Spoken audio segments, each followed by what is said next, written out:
பரிசுத்தரும் உலக ரட்சகருமாய் இருக்கிற இயேசு கிறிஸ்துவின் நாமத்தினாலே இந்த பதிவை பார்க்கிற உங்கள் ஒவ்வொருவரையும் வாழ்த்துகிறேன், வரவேற்கிறேன். இந்த பதிவில் நம்ம ஒரு 4 வீடியோ கிளிப்பை பார்க்க போகிறோம். முதலாவது 7ஆம் நூற்றாண்டு சித்தாந்தத்தை நம்பி ஒரு 7ஆம் நூற்றாண்டு சித்தாந்தவாதியை கல்யாணம் செஞ்சதுனால ஒரு பெண்ணு கத்துது கதறுது.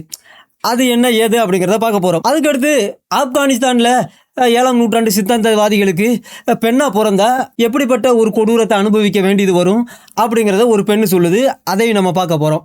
அதுக்கடுத்து பாலஸ்தீனத்தில் அவங்க குழந்தைகளை எல்லாம் பெற்றுக்கிறாங்களாம். ஆண் குழந்தைகளையும் பெற்றுக்குவாங்களாம், பெண் குழந்தையும் பெற்றுக்குருவாங்களாம். அப்படி எதுக்காக அவங்க பெற்றுக்கிறாங்க, என்ன ஏது அப்படிங்கிறதையும் ஒரு வீடியோவில் ஒரு அம்மா சொல்லுது. அதை ஏற்கனவே போட்டதா இருந்தாலும் ஒரு சின்ன கிளிப்பை பார்க்க போகிறோம். அதுக்கடுத்து நேராக உச்சத்தலைவர் கமெடி வகைராக்கள் அவங்க இந்த பெண்களை குறித்து அல்லாஹ் எதுக்காக பெண்களை படைச்சான், அதான் விஷயமே. அல்லாஹ் எதுக்காக இந்த உலகத்தில் பெண்களை படைச்சிருக்கான், எப்படி படைச்சிருக்கான், நாம் எப்படி அவங்களையெல்லாம் அப்ரோச் பண்ணணும் அப்படிங்கிறத பற்றி ஒரு விஷயத்த சொல்லியிருக்காப்புல. அந்த நாட்டு மக்களுக்கு ஒரு போதனையை கொடுத்துருக்காப்புல. அற்புதமான ஒரு போதனையாம். அதனால அவங்க வெளியில் தெரியாமல் அதை பின்பற்றிக்கிட்டு இருக்காங்க. வெளியில் சொல்ல முடியாத ஒரு நிலைமையில் அவங்க இருக்கிறாங்க. ஆனால் இன்னும் கொஞ்சம் காலத்தில் இந்த உலகத்தில் அவங்க மகதின்னு ஒருத்தர் வருவாராம். அவர் வந்த பிறகு அதை முழுமையாக வெளிப்படுத்துவாங்களாம். அந்த முழு போதனைகளை அப்படியே பகிரங்கமாகவே வெளிப்படுத்தி இந்த உலகத்தில் அதை நடைமுறைப்படுத்துவாங்களாம். அப்படி அவங்களாம் நடைமுறைப்படுத்துறதுக்கு முன்னாடி அதையெல்லாம் குறித்து நம்ம தெரிஞ்சுக்கொள்ள வேண்டியது ரொம்ப ரொம்ப முக்கியம். அதனால முதலாவது நேராக இந்தியாவிலேருந்து ஆரம்பிப்போம். அப்போ இந்தியாவில் இருக்கிற ஒரு பெண்ணு, மத்திய பிரதேசம் உத்தரப்பிரதேசம்னு தெரில, அந்த பெண்ணு கத்துது கதறுது. அப்படி என்ன கத்துது கதறுது அப்படிங்கிறத பார்ப்போம். क्यों इतना मुसलमान में शोषण होता है? ये गलत है. 2 महीने की प्रेग्नेंट घर से निकाल दी. अल्लाह पाक किसी के साथ ऐसा ना करे जो मेरे साथ हुआ. 2 महीने की प्रेग्नेंट निकाली मैं. मीठी ईद में दूसरी शादी की है. 3 भाइयों में 7वीं शादी की है. 7 लड़कियों की जिंदगी खराब कर दी.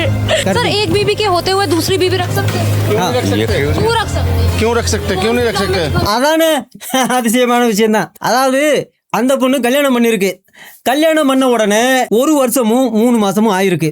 1 வருஷம் 3 மாசத்துல இந்த பெண்ணு 2 மாசம் கர்ப்பிணியா இருந்திருக்கு. 2 மாசம் கர்ப்பிணியா இருந்தது தெரிஞ்சதுமே உடனே தலாக்னு சொல்லிட்டு நேரா போயிட்டாப்புல அவர் வீட்டுக்காரரு. போய் இன்னொரு பொண்ணை கல்யாணம் பண்ணியிருக்காப்புல. இந்த பொண்ணுக்கு என்ன செய்யறது ஏது செய்யறதுன்னு தெரியல. பத்திரிகையாளரெல்லாம் கூட்டிட்டு வந்துருச்சு. கூட்டிட்டு வந்து, ஐயா நான் 2 மாசம் கர்ப்பிணியா இருக்கேன், 1 வருஷமா பேசாம இருந்தா என் புருஷன், 1 மாசம் கழிச்சு கர்ப்பமானது தெரிஞ்சதுமே உடனே போய் இன்னொரு பொண்ணை கல்யாணம் பண்ணிட்டான் வீட்டுக்குள்ள அப்படின்னு கத்துது கதறுது. அப்ப அந்த பேட்டி எடுக்கிற அம்மா இந்த புண்ணியவன்ட்ட கேட்குது, என்னையா நீங்க இப்படி அநியாயம் பண்றீங்களே, இப்படி கர்ப்பமா இருக்கிற மனைவியை விட்டுட்டு வேற ஒருத்தைய போய் அந்த ஆள் கல்யாணம் பண்றானே, இது நியாயமா, இதை செய்யலாமா அப்படின்னு கேட்குது அந்த அக்கா. பேட்டி கேட்கிற அக்கா. அதுக்கு இவர் பக்கத்து வீட்டுக்காரரு ஏன் செய்யக்கூடாது, அது எங்க தீனில் எழுதியிருக்கு, எங்க குரான்ல எழுதியிருக்கு, இதுதாம்மா எங்க வாழ்வியல் முறை. ஓம்பாட்டுக்கு மைக்கு பிடிச்சிட்டு ஓம்பாட்டுக்கு பேசிக்கிட்டு இருக்க, எங்க வாழ்வியல் முறை என்னன்னு தெரியுமா உனக்கு? 1400 வருஷமா நாங்க பின்பற்றிக்கிட்டு இருக்கோம். நீ என்னடனா கொஞ்சம் கூட அறிவில்லாம இது செய்யலாமான்னு கேட்கிற. என்ன ஒரு அநியாயமா இருக்கு. சரி, இந்த நஸ்ரானிகளுக்கு தெரியாது, இந்த யூத கைக்கூலிகளுக்கு அமெரிக்க அடிமைகளுக்கு தெரியாது, நீங்கெல்லாம் படிச்சவங்க தானே, உங்களுக்கு எல்லாம் தெரிஞ்சிருக்கணுமே இந்த விஷயம் அப்படிங்கிற மாதிரி கேட்கிறாப்ல. பாருங்க அதிசயமா பதில் சொல்லுவாப்ல. முஸ்லிம் அதானே எங்க முஸ்லிம் புஸ்தகத்திலே எழுதியிருக்கு, நீ உன் பாட்டுக்கு பேசிக்கிட்டு இருக்க அப்படின்னு கேட்கிறாப்புல.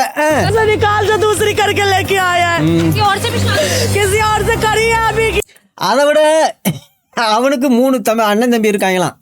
அவங்களும் போய் 2 கல்யாணம் பண்ணியிருக்காங்களாம். மொத்தம் 3 பேர் சேர்ந்து 7 பிள்ளைகளை கல்யாணம் பண்ணியிருக்காங்களாம். என்ன ஒரு அதிசயம். எப்படி எல்லாம் குடும்பமா ஒண்ணுக்கு ஒண்ணா வாழ்ந்துகிட்டு இருக்காங்க பாத்தீங்களா. அண்ணன் தம்பியை பார்த்து, என்ன தம்பி இது என்னுடைய 2, உன்னுடைய 2 எங்க, அது அங்க இருக்குனே நீ போயிட்டு வானே. என்ன தம்பி நீ உனக்கு 2 எங்க, அது அங்க இருக்குனே நீ போயிட்டு வானே, நான் உங்ககிட்ட மாறி 7 பேரை கல்யாணம் பண்ணியிருக்காங்க. இப்ப பக்கத்து வீட்டுக்காரன் கேட்டா, இது எங்க புத்தகத்துல எழுதியிருக்கு, இது எங்களுடைய தீன், இது எங்களுடைய உரிமை, எங்களை கல்யாணம் செஞ்சுக்க கூடாதுன்னு சொல்றதுக்கு நீ யாரு? அந்த பொண்ணு கத்துது கதறுது. அதுக்காக அங்க எழுதி இருக்கிறத மாத்த முடியுமா? அது எல்லாம் நீங்க கல்யாணம் பண்ணும் பொழுது இதெல்லாம் தெரிஞ்சுட்டு தானே கல்யாணம் பண்றீங்க. அதனாலதான் சின்ன வயசுல இருந்தே ABCD நாங்க சொல்லி கொடுக்குறோமோ இல்லையோ அதை பத்தி எங்களுக்கு கவலை கிடையாது. அந்த புஸ்தகத்தை மனப்பாடம் பண்ண நாங்க சொல்லி கொடுப்போம். ஏன்னு கேட்டா அதுல எழுதி இருக்கிறபடி அப்படியே கடைபிடிக்கணும் அப்படின்னு. அதுல என்ன எழுதிருக்கு, ஆண்களுக்கு 4 எழுதிருக்கா இல்லையா? அப்படி இருக்கும் பொழுது ஓம்பாட்டுக்கு நீ கதற அதையெல்லாம் படிச்சுட்டு வந்துதானே நீ கல்யாணம் பண்ண. இப்போ வந்துக்கிட்டு என் புரிச்சேன் எனக்கு மட்டும்தான் அப்படின்னு போராடிக்கிட்டு இருந்தீங்கன்னா இதெல்லாம் கதையாகுமா? எங்க தீன்ல உள்ள வரத்த அனுமதி, வெளியே போனாலே நாங்கள் சோழி முடிச்சிருவோம். அப்படி இருக்கும்பொழுது அந்த புஸ்தகத்தில் எழுதியிருக்கிறதுக்கு விரோதமா நீ பத்திரிகையாளர்களை கூட்டி கொண்டு வந்து நீ கத்துனா கதர்னா நாங்கள் வந்து மாறிடுவோமா அப்படின்னு கொஞ்சம் கூட வெக்கம், மானம், சூடு, சொரணை எதுவுமே இல்லாமல் சொல்கிறாப்புல. இந்த வீடியோ முடிச்சு இந்த அம்மா கத்துது கதறது போராடி பார்க்குது. கடைசியில் ஒன்றும் செய்ய முடியல. ஏன்னு கேட்டால் அவங்க பக்கத்து வீட்டுக்காரங்கெல்லாம் வந்து பேட்டியும் கொடுத்துட்டாங்க. நம்ம நாட்டிலேயும் அதே மாதிரி சட்டம் இருக்கான். ஏன்னு கேட்டால் யாரும் பிடிச்சவங்களோட இருக்கலாம். முதல்ல எல்லாருமே லவ்விங் டுகெதரா லவ் பண்ணுங்க அப்படின்னு சொல்லிட்டு கடைசியில் லவ்விங் டுகெதர் எல்லாமே நீங்கள் லிவிங் டுகெதராக மாறுங்க அப்படின்னு சட்டமே கொண்டு வந்துட்டாங்க நம்ம நாட்டில். அப்படி இருக்கும்போது புண்ணிய புஸ்தகத்துலேயும் அதுதான் எழுதியிருக்கு. 1400 வருஷமா அதை ஃபாலோ பண்ணுறவங்களாம் அதை தான் செஞ்சுக்கிட்டு இருக்காங்க. இன்னைக்கு நீ வந்து ஓம்பாட்டு கதற மரியாதையாக புரிஞ்ச என்ன சொல்கிறானோ அதை கேட்டுக்கிட்டு தீனுக்கு பயந்துக்கிட்டு அப்படியே இரு, இல்லை உனக்கு நரகம்தான் அப்படின்னு சொல்லியிருக்கிறாங்க. இந்த பொண்ணு கத்தி பார்க்குது, கதறி பார்க்குது, பாவம் ஒன்றும் செய்ய முடியல. இது வந்து நம்ம நாட்டில் ஒரே கணவனோட சந்தோஷமாக சமாதானமாக பிள்ளைகளோட வாழணும் அப்படின்னு ஆசைப்படுற நிறைய பெண்களுடைய ஒரு பரிதாப நிலைமை. பாவம் இந்த பெண்ணு வீதிக்கு வந்ததுனால 7ஆம் நூற்றாண்டு சித்தாந்தவாதிகள் எல்லாம் புறப்பட்டு வந்து இந்த பொண்ணை சபிச்சிருக்காங்க பயங்கரமா. அதிசயமா இருக்கு. இது நம்ம இந்தியாவினுடைய ஒரு பரிதாப நிலைமை. சரி, அப்படி இருக்கும் பொழுது இப்ப ஆப்கானிஸ்தானுக்கு போவோம். இந்த பொண்ணு என்ன சொல்லுது அப்படிங்கிறத பாருங்க. یک کلمه بخونید بتونید اسم منو بگیرید. من روز از درد شما میگم، شما درد منو با خبر هستید. خواهش میکنم کمکم کنید، خواهش میکنم بلند شوید همراهیم. مهم نیست که بیایید مثلا، مهم نیست که فریاد بزنید، بخونید، فقط بخونید تا یک روزی بتونیم از اینجا بیرون شویم. بنویسید، بخونید، کمکم کنید. من از شما کمک میخوایم. بله واقعا نیازتان دارم. முதலாவது இதை பார்க்கிற கிறிஸ்தவர்களுக்கு தயவு செஞ்சு இந்த அழகு தேவதைக்காக நீங்க ஜெபிக்க வேண்டியது ரொம்ப முக்கியம். ஏன்னு கேட்டா இவர்கிட்ட ஒரு பத்திரிகையாளர் பேட்டி கேட்கிறாப்ல. அப்படி பேட்டி கேட்கும் பொழுது தன்னுடைய நாட்டினுடைய நிலைமை, அதுல விசேஷமா இள வயதுள்ள பெண்களுடைய நிலைமை என்ன அப்படிங்கிறத இந்த பொண்ணு சொல்லுது. அந்த நாட்டில் சின்ன வயசுலேயே பெண்களை எல்லாம் கல்யாணம் பண்ணி கொடுக்குறது வழக்கம். இவங்க குடும்பத்தில் பாவம் இந்த பொண்ணை இது வரைக்கும் என் கல்யாணம் பண்ணி கொடுக்காம இருந்திருக்கிறாங்க. அதிசயம் தான். அப்படி இருக்கும் பொழுது அந்த ஆப்கான் நாட்டில் உள்ள சின்ன குழந்தைகளுக்கு, பெண்களுக்கு இது ஒரு வேண்டுகோள் கொடுக்குது. என்ன அப்படின்னா, எப்பாடுபட்டாவது எந்த வகையிலாவது தயவு செஞ்சு நீங்க படிங்க அப்படின்னு சொல்லுது. ஏன்னு கேட்டா அந்த நாட்டில் பெண்களுக்கு ஒரு பல்லு வலி வந்தாலும் டாக்டர்கிட்ட போக முடியாதான். ஏன்னு கேட்டா டாக்டர் ஆம்பளை, அவன் வந்து பெண்களை தொடக்கூடாது. அப்படி இருக்கும் பொழுது பெண் டாக்டர்கள் அந்த நாட்டில் ரொம்பவும் குறைவு. அதே நேரத்தில் பெண் டாக்டர்களை, பெண் நர்ஸுகளை இப்போ ஒழிச்சு கட்டிக்கிட்டு இருக்காங்க. அதோட பெண்களையும் படிக்க விட மாட்டேங்கிறாங்க. ஏன்னு கேட்டால் படிச்சா தான் இவங்களுக்கு வேலை கொடுக்கணுமே. அதனால பெண்களை படிக்கிறதுல இருந்து தடை செஞ்சிருக்காங்க. இதை கேட்ட இந்த சின்ன பொண்ணு கத்துது கதறுது. ஏன்னு கேட்டா பல்லு வலி அப்படின்னாலும் டாக்டர்கிட்ட போக முடியாத, வலியிலேயே துடிச்சு சாக வேண்டியதுதான். பல்லு வலிக்கே இந்த நிலைமை அப்படின்னா, இதுக்கு முன்னாடி ஆப்கான்ல பூகம்பம் வந்த போது அதுல மாட்டிக்கிட்ட பெண்களை எல்லாம் மற்ற ஆண்கள் தொடக்கூடாது அப்படின்னு அந்த நாட்டில் உள்ள போலீஸ்காரங்களாம் அறிவிச்சிருக்காங்க. அந்த பெண்கள் பாவம் வேற வழி இல்லாம கத்தி கதறி அந்த பூகம்பத்துல இடிபாடுகள்ல சிக்கி இறந்தே போனாங்க. ஏன்னு கேட்டா அந்த குடும்பத்துல உள்ளவங்களை தவிர மத்த யாரும் அந்த பெண்களை தொடக்கூடாதான். அப்படி இருக்கும்போது பல்லு வலின்னு போனா என்ன நடக்கும்? உயிர் போகும்போது கூட காப்பாற்ற மாட்டேங்கிறாங்க. அப்படின்னா பல்லு வலி வந்து டாக்டர்கிட்ட போனா அவன் சொல்லி காப்பாற்றுவானா, ட்ரீட்மெண்ட் பண்ணுவானா? இந்த அழகு தேவதை கெஞ்சுது அந்த பத்திரிகையாளரை, எப்படியாவது எனக்கு படிக்கிறதுக்கு ஒரு வாய்ப்பு கொடுங்க. நாங்க படிச்ச பிறகு இந்த நாட்டை விட்டே நாங்க அதான் விஷயமே, நாங்க படிச்ச பிறகு இந்த நாட்டை விட்டே ஓடி போயிடுவோம். ஏன்னு கேட்டா எங்களுக்கு படிக்க தெரியாததுனால வெளியில போறதுக்கும் எங்களுக்கு பயமா இருக்கு. இங்கிலீஷை அவங்க படிக்க விட மாட்டேங்கிறாங்களாம். ஏன்னு கேட்டா அது ஹராமு, அது காப்பீர்களுடைய நசராணிகளுடைய மொழி, அதை நீங்க கத்துக்கணுமா? அல்லாவின் மொழி அரேபிய மொழி, அது போதாதா? நம்ம கண்மணி நாயகமே அந்த மொழி தானே பேசியிருந்தாரு. என்ன எப்ப பார்த்தாலும் படிக்க முடியல எழுத முடியல அப்படின்னு சொல்லிக்கிட்டு இருக்கீங்க? நம்ம கண்மணி நாயகம் படித்தவரா? அவருக்கு படிக்க தெரியுமா, எழுத தெரியுமா? அப்படி இருக்கும்பொழுது இவ்வளவு பெரிய தீனையே அவர் உருவாக்கலையா? அதனால படிக்கணும்லாம் ஆசைப்படாதீங்க. ஆம்பளைங்க படிக்கட்டும், நீங்க வீட்டில் இருங்க, காய்கறி வெட்டுங்க, துணி துவைங்க, சமைங்க, அதுக்கடுத்து புள்ள பெறுங்க. புள்ள பெற்று கொடுத்தீங்க அப்படின்னா நாங்க பாலஸ்தீனத்துக்கு அனுப்புவோம். எப்பேற்பட்ட கேடுகட்ட ஜென்மங்கள் அந்த நாட்டை ஆண்டுகிட்டு இருக்காங்கன்னு மட்டும் பாருங்க. இந்த லட்சணத்துல நம்மூர்ல உள்ள நிறைய கூமுட்டைய டே ஆப்கானிஸ்தான்ல எங்க அல்லாவின் ஆட்சி நடக்குதுடா, இன்னும் கொஞ்ச நாள்ல பாருடா, கிட்டத்தட்ட அது வந்து வல்லரசாவே மாறிடுமா ஆப்கானிஸ்தான். அடிக்கடி நம்ம இந்த வேதனையிலையும் இவங்க காமெடி பண்ணிக்கிட்டு இருக்காங்க. என்னதான் செய்யறது? இந்த கதறலை கேட்டு அந்த பத்திரிகையாளனுக்கு எப்பேற்பட்ட சங்கடம் உண்டாச்சுன்னு தெரியல. நமக்கே ரொம்ப சங்கடமா இருக்கு. இது கெஞ்சுது, எனக்கு ஒரு வாய்ப்பு கொடுங்க படிக்கிறதுக்கு மட்டும் அப்படின்னு. ஆனா அல்லாவின் ஆட்சியில இவங்களுக்கு படிக்கிறதுக்கு உரிமை இல்லையா. இது இப்படி இருக்கும் பொழுது நம்ம நேரா பாலஸ்தீனத்துக்கு போவோம். பாருங்க, இவங்க வந்து பாலஸ்தீன புண்ணியவதி. இந்த பாலஸ்தீன புண்ணியவதி ஒரு அதிசயமான ஒரு கேள்வியை அந்த பாலஸ்தீன பெண்கிட்ட கேட்குறாங்க. அது என்ன அப்படின்னா, எதுக்காக பாலஸ்தீனத்தில் மட்டும் மற்ற இந்த உலகத்தில் இருக்கிற மற்ற எல்லா 7ஆம் நூற்றாண்டு சித்தாந்தவாதிகளை விட இந்த பாலஸ்தீன சித்தாந்தவாதிகள் எதுக்கு அதிகமான பெண்களையும் பசங்களையும் பெற்றுக்கிறாங்க அப்படின்னு கேட்குது. அது அதிசயமான ஒரு கேள்வி, அதுக்கு அதிசயமான ஒரு பதில் வரும் பாருங்க. சொல்லுங்கம்மா. ينجبون أعدادا كبيرة من البنات والبنين يعني كان الرد جميل. அது வந்து ஒரு பியூட்டிஃபுல் ஆன்சரா, சாதாரண ஆன்சர் கிடையாதான். இது வந்து உலகத்திலேயே மிகவும் ஒண்டர்ஃபுல் புனிதமான ஒரு ஆன்சரா. அப்பேற்பட்ட ஆன்சரை அந்த பாலஸ்தீன பெண்ணு கொடுத்தாங்களாம். அதை இந்த அம்மா சொல்ல போகுது, கேளுங்க. رد جميل. نحن ننجب هؤلاء بكثرة لندفعهم حتى للموت. அதாவது நாங்க எதுக்காக நிறைய குழந்தைகளை பெற்றுக்கிறோம் அப்படின்னா அந்த பாலஸ்தீன பெண்ணு சொல்லிச்சான், அப்பதான் அவங்கள புஷ் பண்ண முடியுமா. புஷ் பண்ண முடியும்னா எங்க படிக்கிறதுக்கு, டாக்டர் ஆகிறதுக்கு, இன்ஜினியர் ஆகிறதுக்கு, ஒரு மேதாவி ஆகிறதுக்கு, சயின்டிஸ்ட் ஆகிறதுக்கு, விமானப்படையில் இந்த மாதிரியான பெரிய பெரிய ஆபீசர் ஆகிறதுக்கு அவங்கள புஷ் பண்ண முடியும் அப்படின்னு சொல்லுதுன்னு நான் நினைச்சேன். ஆனா அந்த கேவலங்கட்ட புண்ணியவதி என்ன சொல்லியிருக்கு அப்படின்னா, சாகரத்துக்காகத்தான் அப்ப நாங்க புஷ் பண்றோம். நிறைய குழந்தைகளை பெத்துக்கிறது எதுக்கு அப்படின்னா சாகரத்துக்காக. என்னையாது எப்படி சாகணுமா, மார்ச்சட்டாம். அதாவது அந்த ஜிகாதை செஞ்சு யூத ராணுவ வீரர்களை கல்ல கொண்டு எரிஞ்சு, இல்லைன்னா யூத பெண்களை கடத்திட்டு வந்து கற்பழிச்சு அப்பாவிகளை எல்லாம் கழுத்தறுத்து கொன்னு அப்படி ஜிகாது செய்வாங்களாம். அதனால அப்புறம் திருப்பி பழி வாங்கும் பொழுது இவங்க செத்து போவாங்களாம். அப்படி செத்து போன பிறகு இவங்களுக்கு பேர் மார்த்தர்டாமா, அதாவது உயிர் தியாகிகளா சாகுறாங்களாம். அப்படி உயிர் தியாகமா சாகிறதுக்காகத்தான் நாங்க பிள்ளைகளை அதிகமா பெத்துக்கிறோமா அப்படின்னு அந்த பாலஸ்தீன புண்ணியவதிகள் இந்த புண்ணியவதிகள்கிட்ட சொல்லியிருக்கு. அதை கேட்கும் பொழுது அப்படியே இன்பத்தேன் வந்து இவங்க காதுல பாஞ்சிருக்கான். ஆனா நம்ம ஊர் கூமுட்டையை என்னடானா, ஐயா ஜெனசைடு பண்றான்னு கூமுட்டையில அவங்க பிள்ளைகளை பெத்துக்கிறதே எதுக்கு அப்படின்னா சாகடிக்கிறதுக்காக. இன்னும் என்னென்ன சொல்றாங்கன்னு பாருங்க. وأنا الحمد لله والله أولادي வல்லாகி உள்ளாகி எல்லாமே எதுக்கு இங்க பாருங்க, இவளுடைய குழந்தையவும் இவளுடைய பேர பிள்ளைகளையும் அல்லாவுக்காக உயிர் தியாகமா சாகடிக்கிறதுக்காகத்தான் நாங்க பெத்துக்கிறோம், பிள்ளைகளையும் சரி பேர பிள்ளைகளையும் சரி. அப்ப தலைமுறையா புனித போருங்கிற பேர்ல, ஜிகாது அப்படிங்கிற பேர்ல பயங்கரவாதம் தீவிரவாதம் செஞ்சு குழந்தைகளை சாகடிக்கணும். அதுக்காக தான் இந்த புண்ணியவதிகள் பிள்ளைகளே பெத்துக்குதான். இதுகளையெல்லாம் எப்படி சொல்லி திட்டுறதுன்னு எனக்கு புரியலையே. அதாவது இது இவங்களை ரொம்ப சந்தோஷப்படுத்துதான், சந்தோஷமா இருக்கான், சமாதானமா இருக்கான். பிள்ளைங்க வந்து சாகுறது, பேர பிள்ளைங்க சாகுறது வந்து இவங்களுக்கு ரொம்ப சந்தோஷம் கொடுக்குதான். ஆட கேவலம் கெட்டவங்களா. அதாவது அல்லாவுக்கு துதி உண்டாகணுமா.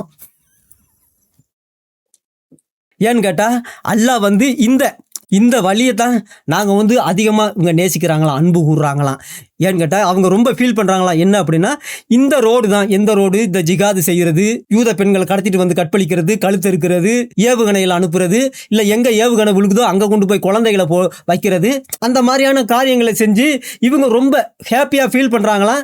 இதுதான் வந்து சால்வேஷன் கொடுக்குதான், ரட்சிப்பு கொடுக்குதான், அதாவது சுவனபதிக்கு போகிற வழியை உண்டாக்குதான். ஆப்கானிஸ்தான்லையாவது அவங்க பொம்பளை பிள்ளைகளை பெற்றுப்புட்டு அதை படிக்கத்தான் விட மாட்டேங்கிறாங்க. ஆனால் இந்த கேவலம் கேட்ட பாலஸ்தீன ஜென்மங்கள் வந்து பிள்ளைகளை கொல்றாங்க, கேட்டா உயிர் தியாகம் செய்யறாங்க.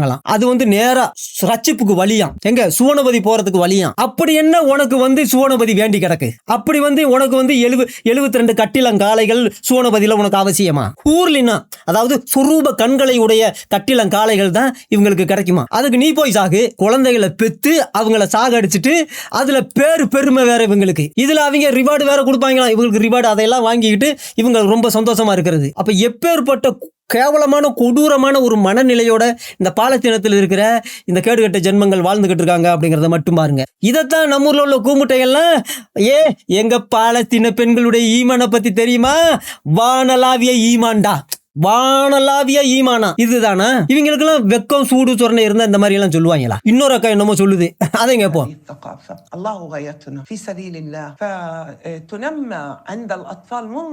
அதாவது எங்க குழந்தைகளை வந்து இதே விதமான கலாச்சாரத்துல தான் நாங்க சின்ன வயசுல இருந்து வளர்த்துக்கிட்டு வரோம். என்ன விதமான கலாச்சாரம் அப்படின்னா, அல்லாஹ் தான் எங்களுடைய கோலு, அல்லாஹ்கிட்ட போய் சேரணும், அதுதான் எங்களுடைய கோலு. அந்த கலாச்சாரம் எது அப்படின்னா அந்த அல்லாஹ் தந்த கலாச்சாரம் ஜிகாது அப்படிங்கிற கலாச்சாரம். அல்லாஹ் தான் கொடுத்துருக்காப்புல ஜிகாது செய்யணும் அப்படிங்கிறத கலாச்சாரத்தை முதல்ல இந்த உலகத்தில் அறிமுகப்படுத்தினவர் அல்லாஹ் தான். அந்த கலாச்சாரத்தில் தான் நாங்கள் எங்கள் குழந்தைகளை எல்லாம் நாங்கள் சின்ன வயசுல இருந்து வளர்த்துக்கிட்டு வரோம். அப்படி வளர்த்துக்கிட்டு வந்து في سبيل الله فتنمى. நல்லா கவனிங்க, சின்ன குழந்தையா இருக்கும், இன்ஃபாண்டா இருக்கும் பொழுதே, கை குழந்தையா இருக்கும் பொழுது அவங்களுக்கு போதனை பால் கொடுக்குற விஷயத்துல இருந்தே அவங்கள வந்து ஜிகாத நேசிக்கணும் அப்படிங்கிற ஒரு சிந்தனையில, அந்த ஜிகாத நேசிக்கணும் அப்படிங்கிற நோக்கத்தோடைய அந்த குழந்தைகளுக்கு பால் கொடுப்பாங்களாம். பால் கொடுக்கும் போதே என் குழந்தை ஜிகாத நேசிக்கணும், என் குடும்பத்துல இன்னொரு ஜிகாதியா இவன் உருவாகணும், வளரணும், வளரும் பொழுது அப்படியே அல்லாவுக்காக உயிர் தியாகம் செய்யணும். அப்படி ஜிகாது செஞ்சுட்டு நேரா போய் அல்லாவை மீட் பண்ணணுமா, அதான் விஷயம் என்ன அப்படின்னா, இந்த ஜிகாது செஞ்சவங்க தான் நேரா அல்லாவை மீட் பண்ணுவாங்க, டைரக்டா அல்லாவை மீட் பண்ணிடுவாங்களாம். இந்த கேவலத்தை எவன் சொல்லி கொடுத்தான்னு தெரியல இந்த 7ஆம் நூற்றாண்டு சித்தாந்தவாதிகளுக்கு. ஏன்னா ஜிகாது செஞ்சாதான் அல்லாஹ்கிட்ட நேரா நம்ம போக முடியும், அல்லாஹ்கிட்ட நேர டைரக்டா உட்காந்து பேசுறதுக்கு. என்ன அல்லாவே எப்படி இருக்க, சுகமா இருக்கியா? இப்படி இருக்கும் பொழுது நம்ம சாக்கிர் நாய்க்கு சொல்லியிருந்தாப்புல, என்னையா ஜிகாதுன்னு சொல்றாங்களே என்ன அப்படின்னா, ஜிகாதுன்னா ஒருத்தர் அரவணைச்சு கட்டி பிடிக்கிறதுங்க. நாங்கள் வந்து நசராணிகளை நாங்கள் வந்து கட்டிப்பிடி, கிறிஸ்தவர்களை சகோதரத்துவம் சமத்துவம் இதையெல்லாம் செஞ்சு அவங்கள கட்டிப்பிடிப்போம். அந்த கட்டிப்பிடிக்கிறது தாங்க ஜிகாது அப்படின்னு நாங்கள் சொல்லி எழுதி வச்சிருக்கு. இந்த மற்ற யூதர்களும் நசராணிகளும் தாங்க இதை வந்து ஐயோ கொலை பயங்கரவாதம் தீவிரவாதம் அப்படிங்கிற மாதிரி மாற்றிட்டாங்க. ஜிகாதுனா கட்டிப்பிடிக்கிறதுங்க, கட்டிப்பிடிக்கிற வைத்தியம் பார்த்துருக்கீங்களா, கட்டிப்பிடி வைத்தியம். அந்த கட்டிப்பிடி வைத்தியத்துக்கு பேர் தான் ஜிகாதான். இவன் எப்பேற்பட்ட கொடூரவானா இருந்தா இந்த விஷயத்துக்கு இப்படிப்பட்ட அர்த்தத்தை கொடுப்பான். இப்படி இருக்கும் பொழுது இப்ப நேரா கொமேனிக்கு போவோம், ஈரானுக்கு. அந்த கமேனி வகையராக்கள் பெண்களை குறித்து என்ன சொல்லியிருக்காங்க அப்படிங்கிறது தான் விஷயமே. இப்ப ஐயா சொல்லுவாரு, நம்ம எல்லாம் கேட்க போறோம். இந்த வீடியோ கிளிப்பை மட்டும் தனியாவே ஒரு வீடியோவாவே போடுவோம், என்கிட்ட அவ்வளவு ரொம்ப முக்கியமானது. சரி, அப்படி இருக்கும் பொழுது என்ன சொல்றாருன்னு பார்ப்போம். இப்ப சுருக்கமா சொல்லுவோம். ஐயா சொல்லுங்கய்யா, பெண்களை எதுக்காங்கய்யா அல்லாஹ் படைச்சான்? مثل گاو و گوسفنده که خدا اینها را خلق کرده برای اینکه وسیله غذای مردم باشه. சரி. و یک قسم حیوان خلق کرده و اون زنها و خانمها هستن. اینا عین گاو و گوسفند هستن. حیوان هستن. لكن و خدا خلقشون کرده برای استفاده مردها، فقط واسه که مردا وحشت نکنن این زنها را به شکل خود انسان خلق کرده. وگرنه اینها عین همون گاو و گوسفند و عین همون اسب و شتر و الاغ هستن. مثل گاو و گوسفنده. அதாவது நல்லா கவனிங்க, இந்த உலகத்துல மிருகங்களை எல்லாம் கடவுள் படைச்சிருக்கான். எதுக்காக மிருகங்களை எல்லாம் படைச்சிருக்கான் அப்படின்னா, மனுஷங்க அந்த மிருகங்களை சாப்பிட்றதுக்கு உணவுக்காக மிருகங்களை படைச்சானா. அப்ப கடவுள் மிருகங்களை படைக்கும் பொழுது மனுஷனுடைய உணவுக்காக படைச்சிட்டானா. நீங்களாம் சாப்பிடுங்கடா இதை வெட்டி கொன்னு அப்படின்னு. என்னையா அது அதிசயமா இருக்கு. நாங்க நினைச்சோம் இந்த தானிய வகைகள் பல வகைகள் காய்கறி வகைகளை தான் கடவுள் நமக்கு படைச்சு மனுஷனா படைக்கும் போது கொடுத்தான். பாவத்தினால தான் மனுஷன் அதுக்கப்புறம் ரத்த வெறி பிடிச்சி மிருகங்களை கூட வெட்டி சாப்பிட வேண்டிய ஒரு நிலைமைக்கு தள்ளப்பட்டான் அப்படின்னு நம்ம நினைச்சோம். அப்படித்தான் பைபிள்ல எழுதியிருக்கு.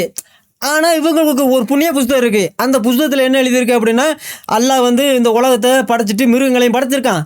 எதுக்கு அப்படின்னா மனிதர்களுடைய உணவுக்காக அப்படிங்கிறாப்புல. அதிசயமா இருக்கு. சொல்லுங்கய்யா.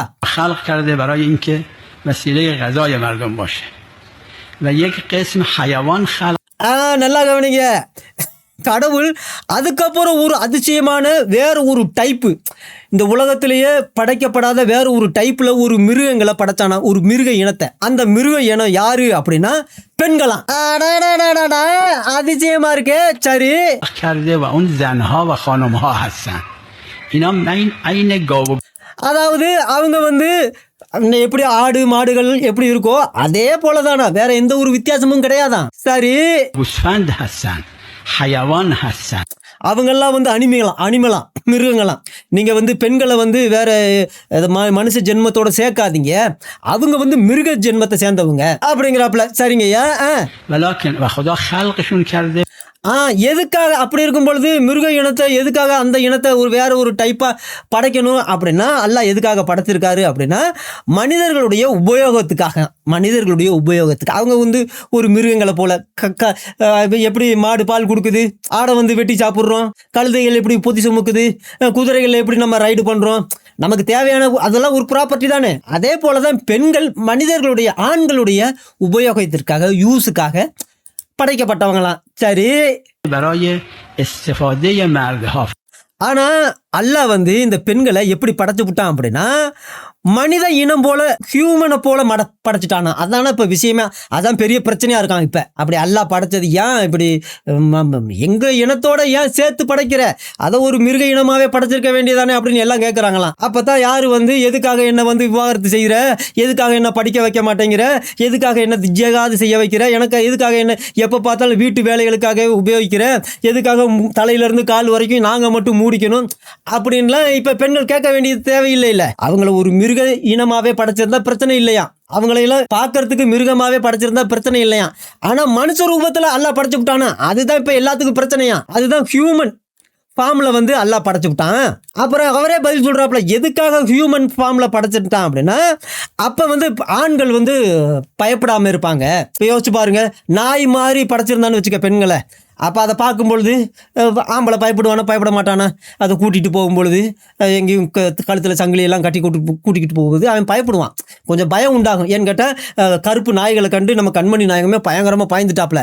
அதுக்கப்புறம் அந்த ஊரில் உள்ள நாய்களெல்லாம் கொல்ல சொல்லிட்டாப்ல. அந்த மாதிரி மிருகங்களை பார்த்து குரங்கு மாதிரி பெண்களை படைச்சிருந்தான் அப்படின்னா, இல்லை டைனோசர் மாதிரி படைச்சிருந்தான் அப்படின்னா நம்மளாம் பார்த்து பயந்துருவோம் இல்லையா. அதனால ஆண்கள் வந்து பயப்படாம அவங்கள யூஸ் பண்ணணும் அப்படிங்கிறதுக்காகத்தான் ஹியூமன் ஃபார்ம்ல மனுஷ ரூபத்துல படைச்சிருக்கானா அல்லாஹ். இதனாலதான் நான் ரொம்ப காலமா தேடிக்கிறேன் எதுக்காக குர்ஆன்ல ஏவாளை பத்தி ஒன்னையும் காணோம். என்கிட்ட அதுதான் முதல் மனுஷியாச்சே. ஏசுநாதர் அம்மாவைய பத்தியே ஒரு அதிகாரம்லாம் எழுதி வச்சிருக்காங்க. அப்படி இருக்கும் பொழுது இந்த ஏவாளை குறித்து எழுதுறமே, ஏவாள் அப்படிங்கிற பேரு அந்த 7ஆம் நூற்றாண்டு சித்தாந்தவாதிகளுக்கு தெரியாதான். ஆதாமுடைய மனைவி யாரு அப்படின்னா அதுக்கு பைபிளுக்கு தான் வரணுமா. அதனாலதான் கண்மணி நாயகமே சொல்லிட்டாப்ல, உங்களுக்கு ஏதாவது சந்தேகமா இருந்தா இதுக்கு முன்னாடி இருந்த அந்த வேதக்காரர்கள்ட்ட போய் கேளுங்க, அந்த புத்தகத்தை படிச்சு பாருங்க, சந்தேகம் தீரும் அப்படின்னு இருந்தாப்ல. அப்போ இவங்க நேராக போய் பார்த்துருக்காங்க பைபிளில் வந்து ஆதாமுடைய மனைவி ஏவாள் அப்படின்னு எழுதிருந்துச்சு. அப்படியா அப்படின்னு அதுக்கப்புறம் எல்லாம் சொல்ல ஆரம்பிச்சிருக்காங்க, ஆதாமுடைய மனைவி யாருன்னா ஏவாள்னு. பைபிள் இல்லை அப்படின்னா ஆதாமுடைய மனைவி யாருன்னு என்ன ஏது அப்படிங்கிற ஒரு விஷயமே இந்த 7ஆம் நூற்றாண்டு சித்தாந்தவாதிகளுக்கு தெரியாமையே போயிருக்கும். ஒருவேளை அல்லாவுக்கு இந்த ஏவாள் அப்படிங்கிற பேரை அந்த குர்ஆன்ல சேர்க்கறதுக்கு அவருக்கு சங்கடமா இருந்துச்சோ என்னமோ தெரியல. ஏன்னு கேட்டால் மிருகமாக படைக்க வேண்டியவன் மனுஷ ரூபத்தில் படைச்சதுனால அவருக்கு சங்கடமா இருக்கும் போல இருக்கு. ஏன்னு கேட்டால் அல்லா தானே அதை படைச்சிருக்காப்ல. சரி, இன்னும் சொல்லுங்கயா, கேட்குற அதிசயமா இருக்கு. وحشت نکنن این زنها را به شکل خود انسان خلق کرده، اگر نه اینها عین همون گاو و گوسفند. அப்ப பெண்கள் எல்லாமே அது மாடுகள் போல, ஆடுகள் போல, குதிரைகள் போல, இது கழுதைகள் போல ஒரு மிருக வகையை சேர்ந்தவங்களாம். இப்படி பெண்ணினத்தையே அவமானப்படுத்தின இந்த கேவலங்கட்ட ஜென்மங்களை தான் நம்ம ஊர்ல உள்ள கூமுட்டைகள்லாம் போற்றிக்கிட்டு இருக்காங்க, புலர்த்திக்கிட்டு இருக்காங்க. அந்த கேவலங்கட்ட கொமேனி என்ன அப்படின்னா 2 மாச குழந்தையோட எப்படி பாலுறவு பாதுகாப்பா வச்சுக்கிறது அப்படின்னு புத்தகம் எழுதியிருக்கான். அந்த வரிசையில வந்த இந்த கேவலங்கட்ட ஜென்மம் என்ன அப்படின்னா, பெண்கள்னா மிருக இனத்தை சேர்ந்தவங்க, அவங்க மனுஷ இனம் கிடையாது. ஆனா ஆண்கள் பார்த்து பயப்படக்கூடாது அப்படிங்கிறதுக்காகத்தான் பெண்களை வந்து ஒரு மனுஷ ரூபத்துல அல்லாஹ் படைச்சிருக்கான். அதனால நீங்க பெண்களை ஆடுகளை, மாடுகளை, கழுதைகளை, குதிரைகளை போல உபயோகிங்க. நம்முடைய உபயோகத்துக்காகத்தான் பெண்களை படைச்சிருக்கான். இந்த விஷயம் தெரியாம பெண்களை படிக்க வைக்கிறது, அவங்கள டாக்டர் ஆக்குறது, இன்ஜினியர் ஆக்குற வேலையெல்லாம் செஞ்சுக்கிட்டு இருக்காங்களே இந்த உலகத்துல. அதனாலதான் அவங்களையெல்லாம் நம்ம காப்பீர்னு சொல்றோம், அவங்களையெல்லாம் நரகத்துல அல்லாஹ் போடுவான் அப்படின்னு நம்ம சபிக்கிறோம். அப்படி இருக்கும் பொழுது நம்ம 7ஆம் நூற்றாண்டு சித்தாந்தத்தில் உள்ள பெண்கள் வந்து என்னையா எங்களை பத்தி இப்படி சொல்றீங்களே அப்படின்னு கேட்டா, அல்லாஹ் உங்களுக்கு ஹூர்லின் தருவான், கட்டிலங்காளைகளை தருவான் அப்படின்னு சொல்லி சமாதானப்படுத்துங்க அப்படின்னு சொல்லியிருக்காப்ல. கொஞ்சம் யோசிச்சு பாருங்க, இந்த 7ஆம் நூற்றாண்டு சித்தாந்தவாதிகள் பெண்ணினத்தை எந்த அளவுக்கு கேவலப்படுத்தியிருக்காங்க அப்படின்னு.